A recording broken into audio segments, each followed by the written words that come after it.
À la suite de sa demande, Daphné se métamorphose soudain, effrayée par les événements mystérieux qui surgissent d'un coup dans son corps. L'homme, avant de s'intégrer au sein de la nature, tourne la tête vers nous avec un regard dans lequel la révélation et la peur coexistent.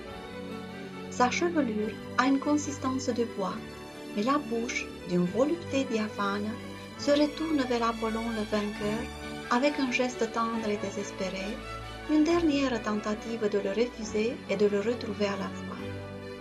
Dans sa tentative de se soustraire au rêve amoureux divin, son corps se lance vers le ciel avec une attitude frêle et téméraire en même temps. Le Bernin surpris dans la syntaxe des formes libérées de la matière et avec une économie parfaite des formes sculptées, le moment difficile à transmettre en marbre, celui de la métamorphose même. Flottant au-dessus de la terre sur laquelle Apollon court avec la fermeté d'un vainqueur, Daphne s'appuie avec un pied sur une autre terre, en passant avec peur dans une autre existence, celle de la nature et des éléments.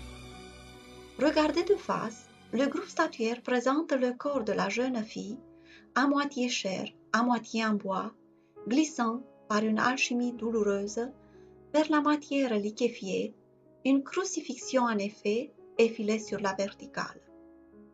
Fille de la terre et de la nuit, associée à la déesse Diane pendant ses nocturnes et sanglantes escapades de chasse, Actéon étant un de ses célèbres victimes, Daphné est un symbole de la liberté naturelle qui vit sans contrainte la condition heureuse de la créature féminine de la nuit.